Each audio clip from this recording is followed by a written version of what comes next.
नमस्कार, तुम्हा सर्वांचे स्वागत आहे आपल्या यूट्यूब चॅनल ABK स्मार्ट स्टडीवर। तर मित्रांनो, जिल्हाधिकारी कार्यालयाचा अहमदनगर जिल्ह्याचा पेपर आपला चालू आहे। तर त्यामध्ये त्याचे आपण पहिले 2 भाग पाहिलेले आहेत। तर त्या पहिल्या 2 भागामध्ये आपण 50 प्रश्न कव्हर केलेले आहेत। तर आज आपण त्याचा तिसरा भाग पाहणार आहोत, ज्यामध्ये आपण अजून 25 प्रश्न कव्हर करणार आहोत। त्यामुळे आगामी येणारी जी तलाठी भरती परीक्षा आहे त्यामध्ये तुम्हाला याचा फायदा होऊ शकतो। त्यामुळे तुम्ही हा व्हिडिओ स्किप न करता पूर्ण पहा। चला तर आता वेळ न घालवता आपण आपल्या डायरेक्ट प्रश्नांकडे वळूयात, पाहूयात आजच्या या भाग 3 मधील आपला हा प्रश्न पहिला। तर प्रश्न क्रमांक 51 काय आहे? ज्या जमिनीत पीक येत नाही अशी जमीन टिंबटिंब असते। तर आता ज्या जमिनीत पीक येत नसते त्याला आपण कसली जमीन म्हणतो? त्याला आपण खडकाळ जमीन म्हणतो। ज्या जमिनीत पीक येत नसते त्याला।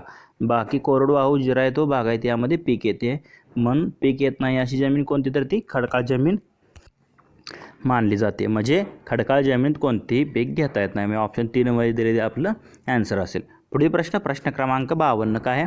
कोराडीचा दांडा गोतास काळ। आता या म्हणीचा आपल्याला अर्थ सांगायचा आहे। तर आता कोराडीचा दांडा गोतास काळ म्हणजे आपण काय म्हणतो? आपल्या माणसांच्या नाशास आपणच कारणीभूत असतो।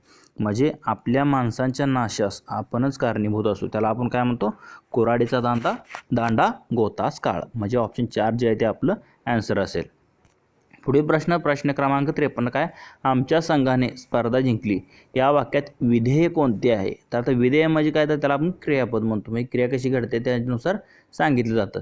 तर यामध्ये काय जिंकले आहे? तर आता विधेय म्हणजे काय? तर उद्देशाविषयी जे बोलतो त्याला विधेय म्हणतात। आता विधेय म्हणजेच क्रियापद असते, त्याप्रमाणे आता ती सुंदर दिसते यामध्ये दिसते हे विधेय असेल। त्याप्रमाणे आता इथे वाक्य काय दिले? आमच्या संघाने स्पर्धा जिंकली।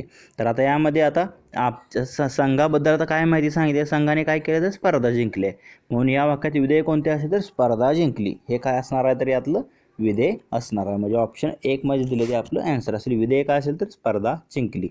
पुढील प्रश्न क्रमांक 54 काय आहे? खालील वाक्यातील संबंधी विशेषण कोणते आहे? तर आता इथे वाक्य काय दिले? जो मुलगा व्यायाम करतो तो सशक्त होतो। तर संबंधी विशेषणामध्ये काय काय असतं? जो, जी, जे, ज्या हे जे असतात त्याला आपण काय म्हणतो? संबंधी विशेषण म्हणतो। म्हणजे जो मुलगा, आता इथे जो दिले, जो हे काय असेल तरी यातलं संबंधी विशेषण असेल। म्हणजे जो मुलगा व्यायाम करतो तो सशक्त होतो असं म्हटलेलं आहे। म्हणजे जो हे काय असेल तरी यातलं संबंधी विशेषण असेल। पुढील प्रश्न क्रमांक 55 काय? विरुद्धार्थी शब्द लिहा। तर आता हा साकार हा शब्द आहे। तर साकारच्या विरुद्धार्थी काय असतं? निराकार असतं। काय असतं? साकारच्या विरुद्धार्थी काय येईल? तर निराकार येईल। ऑप्शन 2 मध्ये दिले साकार निराकार। पुढील प्रश्न क्रमांक 56 काय? बहुराष्ट्रीय कंपन्यांचे भारतीय अर्थव्यवस्थेवरील हानिकारक परिणाम कोणते आहेत? तर आता काय विचारलं इथं? तर बहुराष्ट्रीय म्हणजे आंतरराष्ट्रीय ज्या कंपन्या आहेत इंटरनॅशनल, त्या कंपन्यांचे भारतीय अर्थव्यवस्थेला हानिकारक परिणाम कोणते आहेत विचार? तर पहिला काय दिले? आर्थिक रचनेत बिघाड।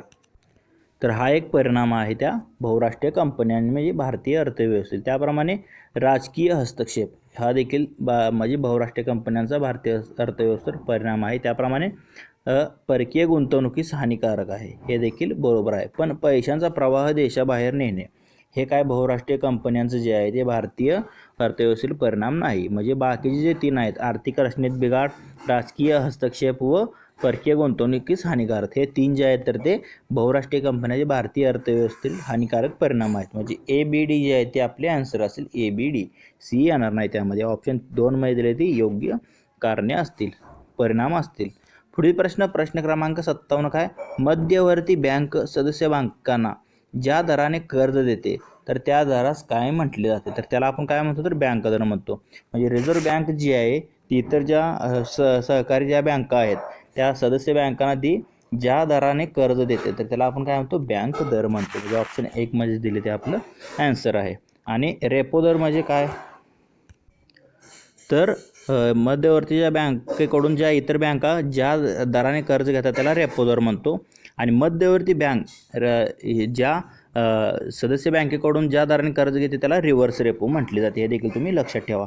पण मध्यवर्ती बँक सदस्य बँकांना ज्या दराने कर्ज देते त्या दरास काय म्हणतात? तर बँक दर म्हणले जातात। तर सध्या 4च्या आसपास हा बँक दर आहे। पुढील प्रश्न क्रमांक 58 काय आहे? नारायण श्रीपाद राजहंस हे कोणत्या नावाने सुपरिचित आहेत? तर त्यांना काय म्हटले जाते नारायण श्रीपाद राजहंस यांना? तर बाल गंधर्व म्हणून ओळखले जाते। कोणाला? नारायण श्रीपाद राजहंस यांना। तर ऑप्शन 2 जे आहे ते आपलं आन्सर असेल. तर कवी ग्रेस कोणाला म्हटली जाते ते तुम्ही कमेंट करून सांगा. तर याच्या अगोदरचे जे काही प्रश्नपत्रिका झाले त्यात मी सांगित होते की कवी ग्रेस कोणाला म्हटली जाते. तर ऑप्शन 1 जे आहे ते म्हणजे 1 जे आहे ते तुम्हाला कमेंट करून सांगा. पुढील प्रश्न क्रमांक 59 काय आहे? प्रकाशाचे अस्तित्व ज्या सूक्ष्म कणांमुळे तयार होते त्या कणांना काय म्हणतात? तर त्या कणांना आपण काय म्हणतो? तर त्यांना आपण फोटॉन म्हणतो. म्हणजे प्रकाशाचे अस्तित्व आपल्याला कशामुळे कळते? तर फोटॉनमुळे कळते. म्हणजे जे सूक्ष्म जे कण असतात प्रकाशाचे अस्तित्व ज्या सूक्ष्म कणांमुळे तयार होते त्याला आपण फोटॉन असे म्हणतो. पुढील प्रश्न क्रमांक 60 काय आहे? भारतात टिंबटिंब हा दिवस मतदार दिन म्हणून साजरा केला जातो. तर कोणता दिवस आहे? तर तो 25 जानेवारी जो दिवस आहे तो आपला राष्ट्रीय मतदार दिन म्हणून साजरा केला जातो. आणि 12 जानेवारी हा युवक दिन म्हणून साजरा केला जातो. तर 26 जानेवारी हा प्रजासत्ताक दिन म्हणून साजरा केला जातो. तर दिवस जे आहेत ते प्रत्येक महिन्यात एक 5 ते 7 दिवस जे महत्त्वाचे दिवस आहेत म्हणजे जागतिक आणि राष्ट्रीय ते तुम्ही व्यवस्थित पाठ करून ठेवा, कारण याच्यावर देखील एखादा प्रश्न हमखास विचारला जातो. तर 25 जानेवारी हा राष्ट्रीय मतदार दिन म्हणून साजरा केला जातो. पुढील प्रश्न क्रमांक 61 काय आहे? समानार्थी शब्द निवडा. तर आता समीरण या शब्दाचा आपल्याला समानार्थी शब्द निवडायचा आहे. तर समीरण म्हणजे काय? त्याला आपण काय म्हणतो? तर वारा म्हणतो. वाऱ्याला म्हणजे अनिल किंवा समीरण हे समानार्थी शब्द आहेत. म्हणजे वारा म्हणजेच काय येईल? तरी ते समीरण येईल. बाकी आता वीजला सौदामिनी आहे, सूर्याला रवी आहे, तर युद्धाला काय आहे म्हणजे समानार्थी शब्द ते तुम्हाला कमेंट करून सांगा. पण इथे वाऱ्याला काय आहे? तर समीरण आहे. पुढील प्रश्न क्रमांक 62 काय? अमोल क्रिकेट खेळतो. तर हा प्रयोग ओळखायचा आहे. तर आता इथे अमोल, तर अमोलच्या जागी आता दुसऱ्या एका मुलीचं जर नाव लिहिलं तर किंवा मुले क्रिकेट खेळतात म्हणजे अमोलचं जर इथे लिंग बदललं तर काय आता तर सविता केलं, सविता क्रिकेट खेळते. म्हणजे अमोलच्या जागी काय येईल? तर म्हणजे खेळतोच्या ऐवजी खेळते जातो. म्हणजे कर्त्याचं जर लिंग वचनानुसार जर क्रियापदामध्ये बदल होत असेल तर त्याला आपण काय म्हणतो? कर्तरी प्रयोग म्हणतो. आणि यामध्ये कर्म आहे का? तर काय खेळतोय तो? क्रिकेट खेळतो. म्हणजे हे क्रिकेट हे कर्म दिले, म्हणजे क्रिकेट खेळतोय तो. मग हे कसं आहे? सकर्म कर्तरी प्रयोगाचं उदाहरण आहे. म्हणजे ऑप्शन 2 मध्ये दिले ते आपलं आन्सर असेल सकर्म कर्तरी. पुढील प्रश्न क्रमांक 63 काय आहे? खाणार हा शब्द कोणत्या प्रकारचा आहे? तर खाणे, बसणे, उठणे हे कशामध्ये येतात? मूळ धातू आहेत आणि त्यांना प्रत्यय लागून जे शब्द तयार झाले आहेत, बसचं बसला, रडचं रडला, तर हे काय आहे? तर ते धातू साधित आहेत. त्याप्रमाणे म्हणजे खाचं काय होतं? खाणार. तर हे काय झालं? धातूपासून त्याला प्रत्यय लागून जे शब्द तयार झाले त्याला आपण काय म्हणतो? धातू साधित म्हणतो. म्हणजे खाणार हा शब्द कोणत्या प्रकारचा आहे? तर तो धातू साधित या प्रकारात मोडतो. म्हणजे ऑप्शन 4 मध्ये दिले ते आपलं आन्सर असेल. पुढील प्रश्न क्रमांक 64 काय आहे? पुढील वाक्याचा प्रकार ओळखा. तर मंडळी ऐकून घ्या. तर आता हे कसं वाक्य आहे? तर आता माझी विनंती केलेली आहे. तर विनंती आज्ञा हे आपण कशामध्ये करतो? तर ते आज्ञार्थी वाक्यामध्ये करतो. म्हणजे मंडळी ऐकून घ्या हे कसं आहे? तर ते आज्ञार्थी वाक्य. म्हणजे श्रद्धा उपासना देखील यामध्ये येतं. मंडळी ऐकून घ्या हे कसं आहे? तर ते आज्ञार्थी प्रकारचं वाक्य. पुढील प्रश्न क्रमांक 65 काय? आता संधीवर देखील एखादा प्रश्न विचारतात, त्यामुळे संधी हा टॉपिक देखील तुम्ही करून ठेवा. यामध्ये मुख्य 3 संधी आहेत: स्वर संधी, व्यंजन संधी आणि विसर्ग संधी. तर आता इथे षड्रिपू दिले. तर आता षड्रिपूचा संधी विग्रह कसा करतात? तर षड्रिपू म्हणजे कसं येतं? तर षट अधिक रिपू येतं. ऑप्शन 4 म्हणजे दिले बघा, षट अधिक रिपू. म्हणजे हे कसं आहे? तर व्यंजन संधीचं उदाहरण आहे. षट अधिक रिपू म्हणजे ट आणि र हे दोन व्यंजने मिळून काय? षट रिपू होतं. म्हणजे षट अधिक रिपू म्हणजे षट रिपू. म्हणजे ऑप्शन 4 मध्ये दिले ते आपलं आन्सर असेल. षट रिपू हे त्याचा संधी विग्रह असेल. पुढील प्रश्न क्रमांक 66 काय आहे?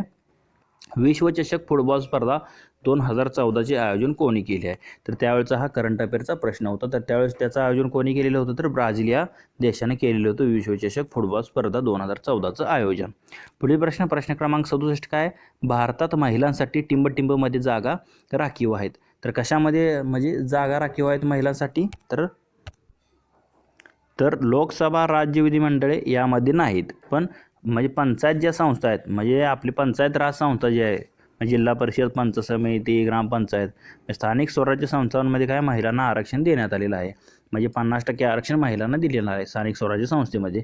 म्हणजे भारतात महिलांसाठी पंचायत राज संस्थांमध्ये जागा राखीव आहेत. ऑप्शन 2 जे आहे ते आपलं आन्सर असेल. पुढील प्रश्न क्रमांक 68 काय? खालीलपैकी कोणता प्रत्यक्ष कर आहे? आता प्रत्यक्ष कर ह्यामधला कोणता आहे? तर त्याला आपण व्यवसाय कर म्हणतो. म्हणजे कंपनी कर किंवा व्यवसाय कर किंवा जे आहे ते आपला इन्कम टॅक्स हे कसे आहेत तर ते प्रत्यक्ष कर आहेत. पण बाकीचे जे आहेत ते मूल्यवर्धित कर, सेवा कर, विक्री कर हे कसे आहेत तर ते अप्रत्यक्ष कर आहेत. यातला व्यवसाय कर जो तो आहे तर तो कसा आहे तर तो प्रत्यक्ष कर आहे. म्हणजे ऑप्शन 4 जे दिले ते आपलं ॲन्सर असेल. पुढील प्रश्न क्रमांक 69 काय आहे तर आता इथे जोड्या जुळवा म्हणून विचारला आहे. तर स्तंभ आणि ब स्तंभ दिला आहे. तर इकडे निबंधमाला, सुधारक, दर्पण आणि मुंबई अखबार.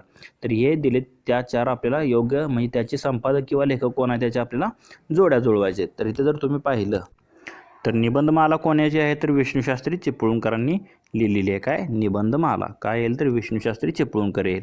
त्याप्रमाणे सुधारक हे कोणाचं वृत्तपत्र आहे तर ते 1888 मध्ये गोपाळ गणेश आगरकरांनी सुरू केलं होतं सुधारक. त्याप्रमाणे दर्पण जे आहे ते पहिलं मराठीतील वृत्तपत्र आचार्य बाळशास्त्री जांभेकरांनी लिहिलेलं आहे. त्याप्रमाणे म्हणजे सुरू केलं होतं दर्पण हे वृत्तपत्र. आणि मुंबई अखबार जे आहे ते सूर्याजी कृष्णाजी यांचं आहे. म्हणजे याप्रमाणे जर जोड्या लावल्या तर पहिल्याला काय येईल पहिल्याला क येईल, दुसऱ्याला अ, तिसऱ्याला ड आणि चौथ्याला ब. म्हणजे क अ ड ब याप्रमाणे जोड्या योग्य असतील ज्या 1 मध्ये दिलेल्या आहेत. म्हणजे निबंधमाला विष्णूशास्त्री चिपळूणकर, सुधारक आगरकर, दर्पण बाळशास्त्री जांभेकर आणि मुंबई अखबार सूर्याजी कृष्णाजी. म्हणजे क अ ब ड ब प्रमाणे आपलं ॲन्सर असेल ऑप्शन 1. पुढील प्रश्न क्रमांक 70 काय खालीलपैकी निवडणूक आयोग कोणते कार्य करीत नाही. तर आता निवडणूक आयोगाची कोणकोणती कार्य आहेत तर मतदार यादी तयार करणे, आचारसंहिता लागू करणे, निवडणूक घेणे, उमेदवारांचे नामांकन करणे. हे कार्य कोणाचं आहे तर निवडणूक आयोगाचं नाही, उमेदवारांचं नामांकन करणे. पण बाकीचे जे आहे निवडणूक घेणे, आचारसंहिता लागू करणे म्हणजे मतदार यादी तयार करणे हे निवडणूक आयोग करते. पण उमेदवारांचे नामांकन जे आहे ते निवडणूक आयोग करत नसतो. म्हणजे ऑप्शन 2 जे आहे ते आपलं ॲन्सर असेल. म्हणजे उमेदवारांचे नामांकन ज्या त्या पक्षाकडून केलं जातं. पुढील प्रश्न क्रमांक 71 काय शुद्ध शब्दाचा योग्य पर्याय निवडा. तर खालीपैकी 4 शब्द दिलेत त्यापैकी आपल्याला शुद्ध शब्द ओळखायचा आहे. म्हणजे ग्रामॅटिकली करेक्ट आपल्याला शब्द शोधायचा. तर इथे जर तुम्ही पाहिलं तर कोणता शब्द दिसतोय तुम्ही ब्राह्मण. ब्राह्मणमध्ये आता इथे हा ब्राह्मण हा चुकीचा शब्द दिलेला आहे. त्याप्रमाणे ह ला म जोडायला पाहिजे पण म ला ह जोडलाय म्हणजे पहिला तो चुकीचा आहे. त्याप्रमाणे प्रायश्चित तर इथे पहिली वेलांटी प्रायश्चितला पाहिजे आणि इथे विसर्ग दिलेला आहे. त्याप्रमाणे विद्यार्थी आता इथे थीला दुसरी वेलांटी पाहिजे. म्हणजे हे 3 आणि हे 4 हे देखील चुकलेले आहेत. म्हणजे 2 मध्ये कृत्रिम जो शब्द दिला तो योग्य दिलेला आहे ग्रामॅटिकली करेक्ट. म्हणजे शुद्ध शब्द आहे तो ऑप्शन 2 कृत्रिम असेल. पुढील प्रश्न क्रमांक 72 काय मी स्वतः त्याला पाहिले या वाक्यातील अधोरेखित शब्द सर्वनामाच्या कोणत्या प्रकारातले आहे. तर आता सर्वनामाच्या कोणत्या प्रकारात आहे स्वतः. तर मी स्वतः म्हणजे स्वतः आपण हे शब्द कशात येतात तर ते आत्मवाचक सर्वनामात येतात. म्हणजे मी स्वतः जो हा शब्द आहे तर तो कशामध्ये येतो तर तो आत्मवाचक सर्वनामामध्ये येईल. म्हणजे ऑप्शन 2 मध्ये दिले ते आपलं ॲन्सर असेल. आणि अनिश्चित सर्वनामामध्ये काय असतं कोण काय कोणाला हे जे शब्द आहेत ते प्रश्न विचारण्यासाठी न येता ते इतर कशासाठी आले तर आपण निश्चित सांगू शकत नाही, त्याला अनिश्चित किंवा सामान्य सर्वनाम म्हणतो. आणि संबंधी सर्वनाम कोणते हा जो जी जे जा आणि दर्शक सर्वनाम हा ही हे ह्या. पुढील प्रश्न क्रमांक 73 काय पंचवटी या शब्दाचा समास ओळखा. तर आता सुरुवात ज्याची संख्या विशेषणाने होते म्हणजे संख्येने होते त्याला आपण काय द्विगु समास म्हणतो. म्हणजे पंचवटी त्याप्रमाणे नवरत्न हे जे शब्द आहेत ते कशामध्ये येतात तर ते द्विगु समासात येतात. म्हणजे पहिलं संख्या विशेषण असतं पहिला शब्द म्हणजे पंच हे कसं 5 म्हणजे द्विगु समासामध्ये येतं ते. आणि कर्मधारय समासामध्ये पहिला शब्द नाम असतो आणि दुसरा शब्द विशेषण असतो आणि दोन्ही प्रथम विभक्तीत असतात. रक्तचंदन, कमल नयन, महाराष्ट्र, महादेव हे कर्मधारय समासात येतात. आणि तत्पुरुष समासामध्ये दुसरे पद महत्त्वाचे असते. आणि बहुव्रीही समासामध्ये काय असतं तर दोन्ही ही पदे महत्त्वाची नसून तिसऱ्याच पदाचा तिथे बोध म्हणजे वेगळ्याच पदाचा तिथे बोध होतो. म्हणजे वक्रतुंड त्याप्रमाणे नीलकंठ हे जे शब्द आहेत ते बहुव्रीही समासात येतात.